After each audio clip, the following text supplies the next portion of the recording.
I 34M own my house. That's the first thing you need to know because it's going to matter later. My dad Lawrence was not a perfect man. He worked road construction his whole life, never made real money, and after my mom Elizabeth left him when I was 11, he raised me alone in a 2-bedroom rental that always had something broken. He drank too much on weekends and forgot parent-teacher conferences, but he showed up for everything that actually mattered. And when I got into trade school at 18, he drove me there on the first day in his old pickup and sat in the parking lot until I walked inside. That was the kind of dad he was. Not polished, but present. I married Esme 3 years ago after dating for 2. She came from a family where everything was about appearances and status, who was doing better than whose house was bigger, whose husband made more. Her parents owned a 4-bedroom in a gated subdivision and never let anyone forget it. Esme had this way of measuring people by what they could offer her socially. And for a while I guess I measured up because I'd built a solid career in HVAC contracting by my late 20s and bought my house outright at 31 with money I'd saved since I was 19. No mortgage. That impressed her. Or at least the version of it she could present to her friends did. What she never respected was where I came from. And specifically, she never respected Lawrence. Every time my dad came over for a weekend dinner, Esme would find a way to make it uncomfortable. She'd mention how the house smelled different after he left or make comments about hoping our future kids wouldn't pick up his habits. I told her repeatedly to stop. She'd agree, then do it 2 weeks later with slightly different wording, like she was workshopping the most efficient way to disrespect a man in his own son's home. I noticed she only did it when nobody else was around, which told me she knew exactly what she was doing.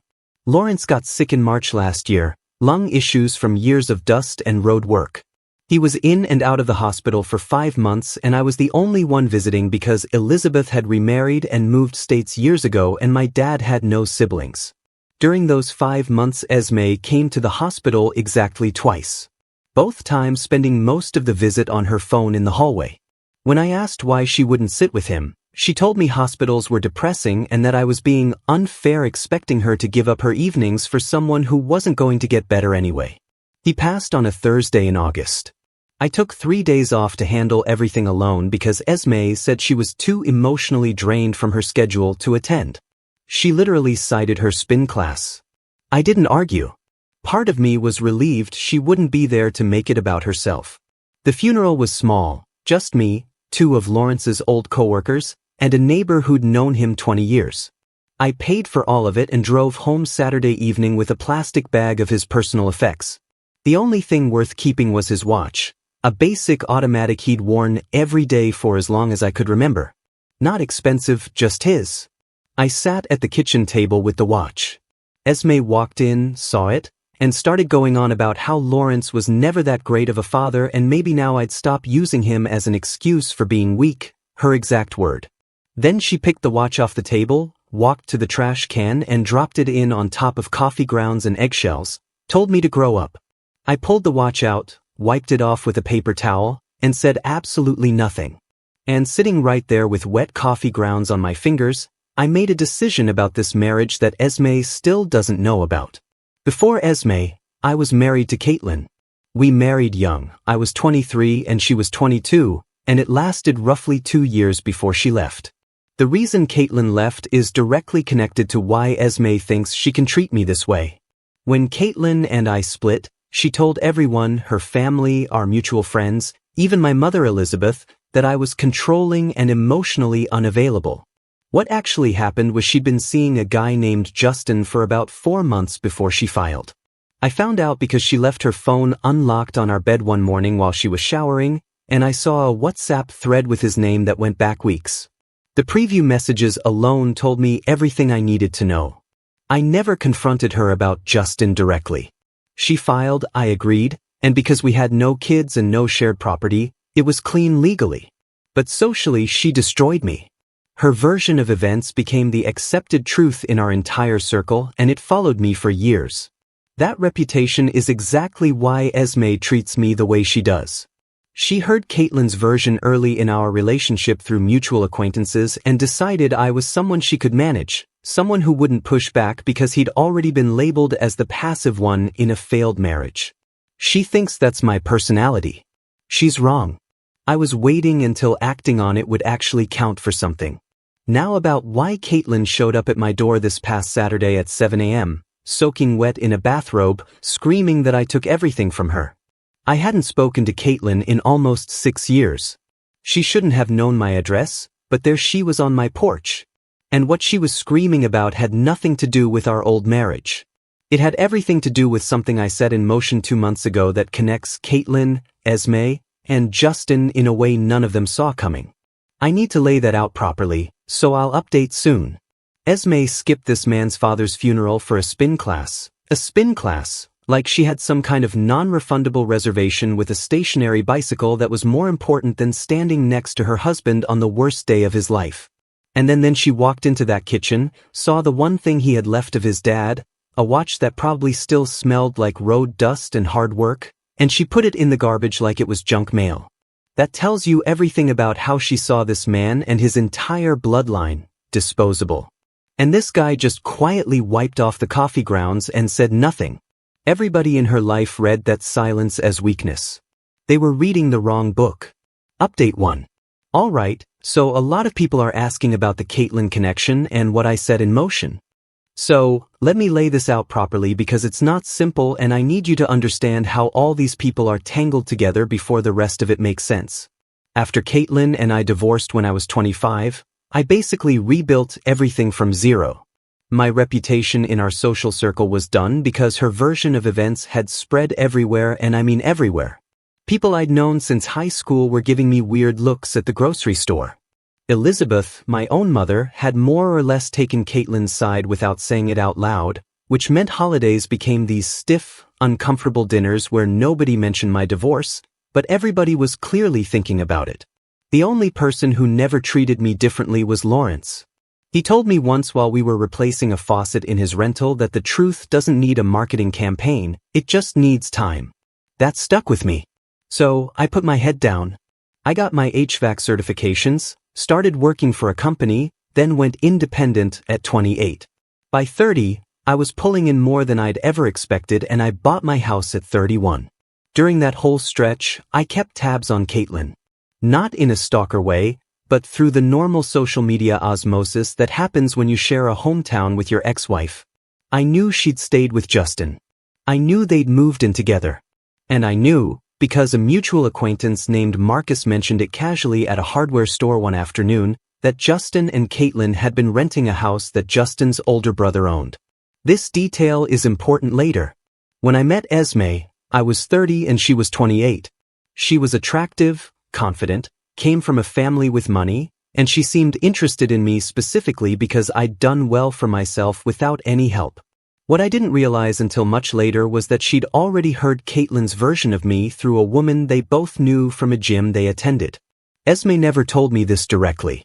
I pieced it together over time from small comments she'd make, little digs about how she knew I had a pattern of shutting down in relationships and that she wasn't going to let me do that to her. Every time I tried to assert myself about anything, even small things like where to eat or what to do on a weekend, she'd reference this idea that I was being controlling again, like it was a documented fact about me rather than a lie my ex-wife invented to cover up her own choices. This is the thing people don't understand about having your reputation destroyed. It doesn't just hurt once. It creates a framework that every future person in your life uses to interpret your behavior.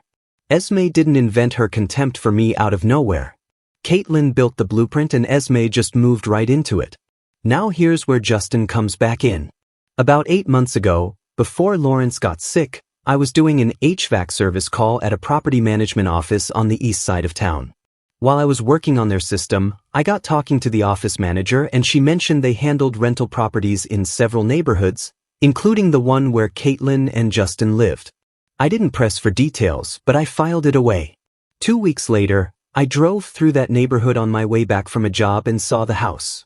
It was a dated split level, not in great shape, with Justin's truck in the driveway and a rental company sign in the front yard that was different from the property management office I'd serviced.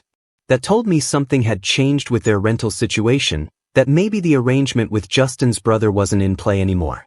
After Lawrence died and the watch incident happened, I went back to that property management office for a follow-up service call I'd already had scheduled. This time I asked more specific questions, not about Caitlin and Justin by name, but about the properties in that neighborhood, the rental market, vacancy rates, landlord-tenant dynamics. I learned that several houses on that street were owned by individual landlords who were looking to sell because the neighborhood was being rezoned for mixed commercial use within the next 18 months, which meant property values were about to shift significantly. I spent the next 3 weeks researching every property on that street, public records, county assessor data, all of it legal, all of it available to anyone who bothered to look.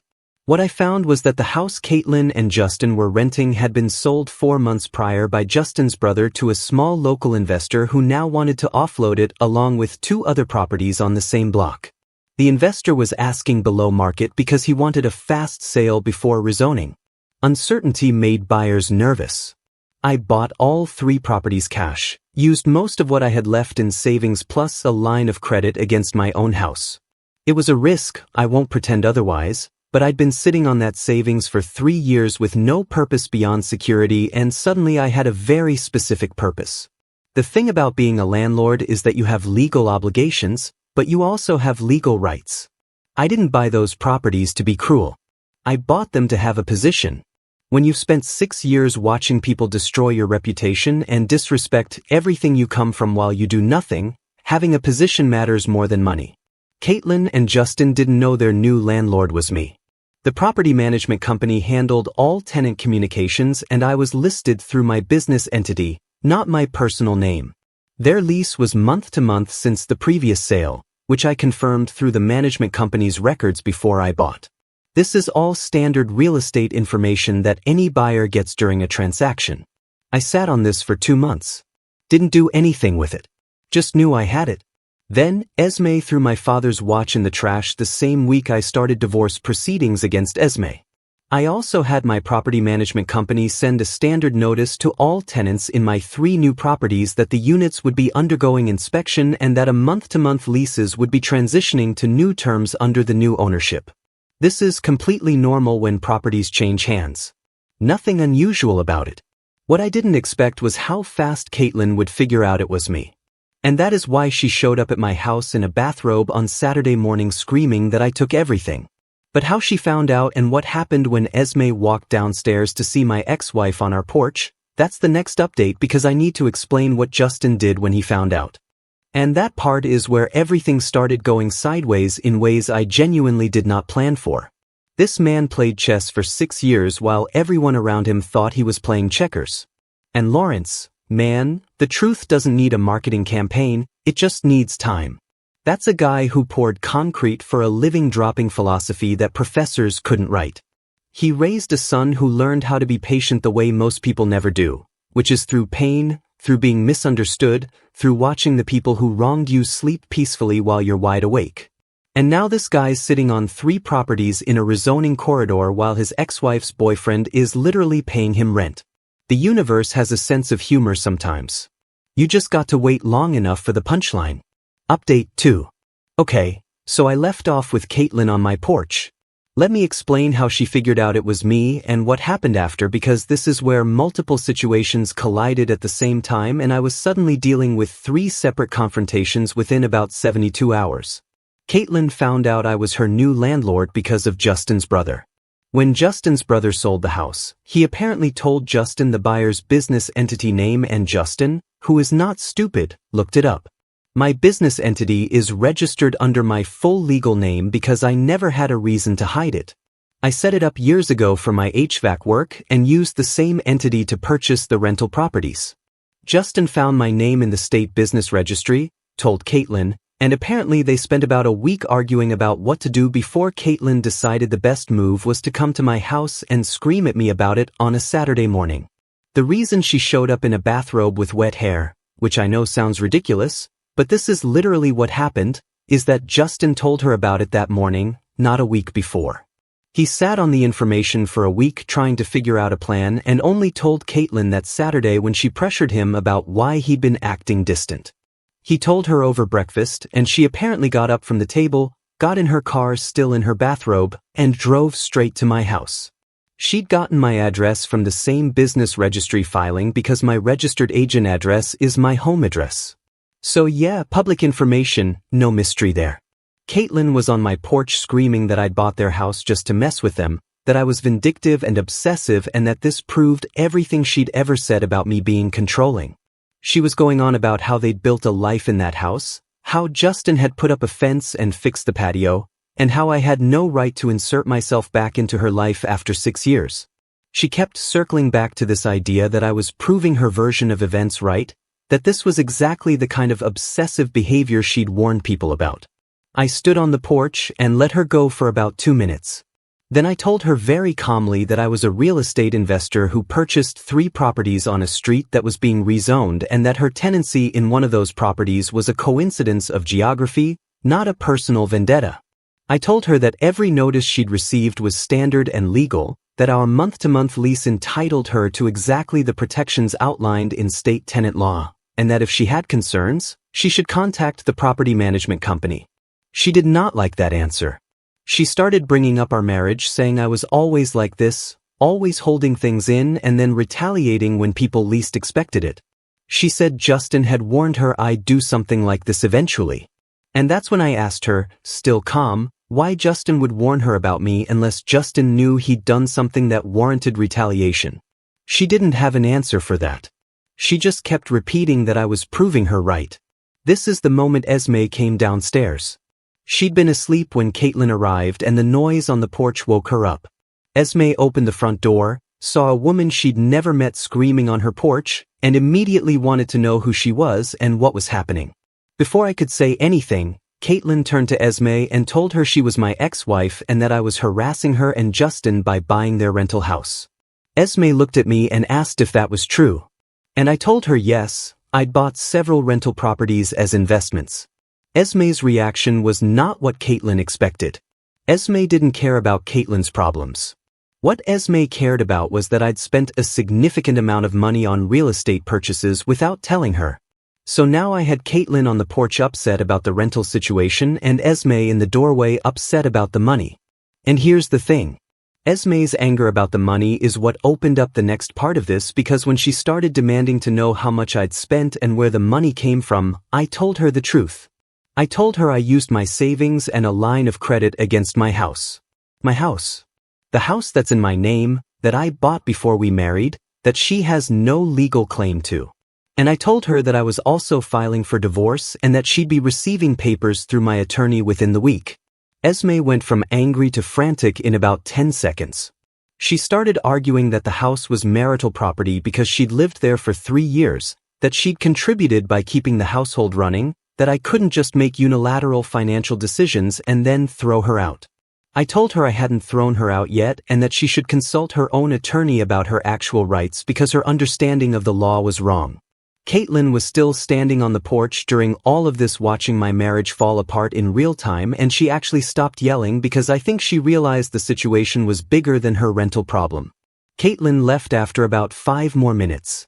She said this wasn't over and she'd be getting her own legal advice. Expected. Esme spent the rest of that Saturday alternating between arguing with me and calling her mother. Her mother, who has always looked down on me and my family, apparently told Esme to get ahead of it and start establishing that she'd been a contributing partner in the household. By Sunday evening, Esme was taking photos of every room in the house, claiming she was documenting her contributions to the home, things like curtains she'd picked out and furniture she'd bought with my money. She also told me she was going to contest the divorce and fight for the house, and that I had no idea what I'd started. Meanwhile, Justin sent me a message through Instagram on Sunday night. He somehow found my profile, which only has about 12 posts on it mostly related to my work, and sent me a DM saying we needed to talk man-to-man about the property situation and that he had a proposal. I left it unread. Monday morning my mother Elizabeth called. Not about the divorce, not about Caitlin, but because Esme had called her. Esme told Elizabeth that I was having some kind of breakdown after Lawrence's death and making reckless financial decisions, and that Elizabeth needed to intervene before I ruined my life. Elizabeth called me and asked if I was okay. And I told her I was better than I'd been in years, and that she should be very careful about whose version of events she believed this time because last time she picked wrong and never apologized for it. That's 3 fronts now.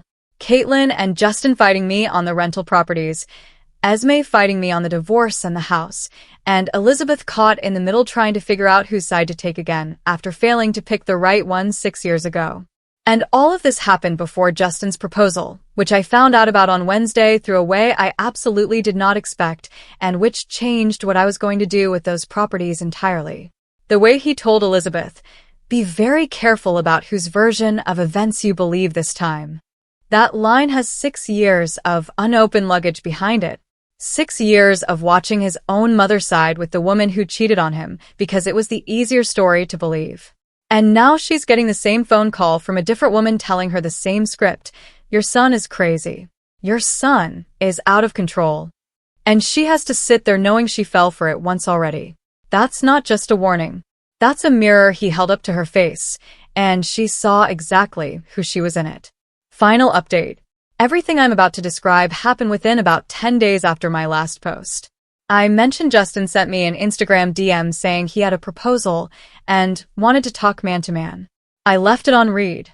On Wednesday, I was at the property management office going over maintenance schedules, and the office manager mentioned that one of my tenants had come in Monday asking about the ownership structure and whether he could negotiate directly with the owner.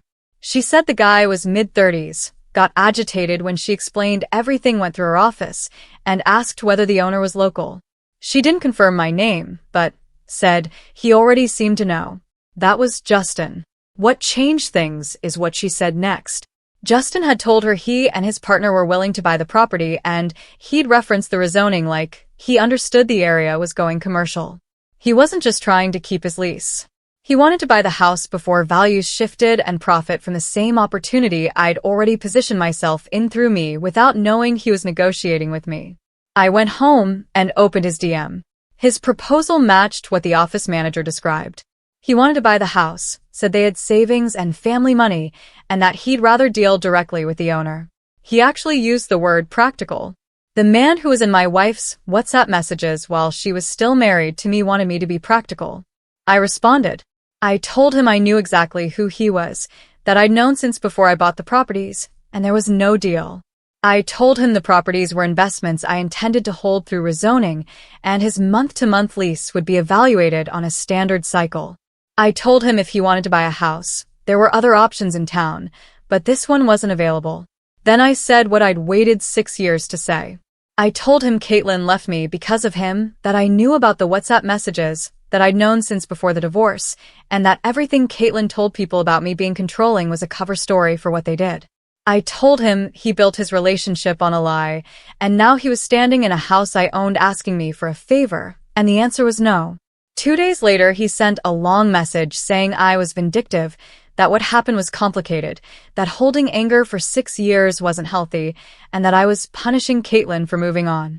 I told him she didn't move on.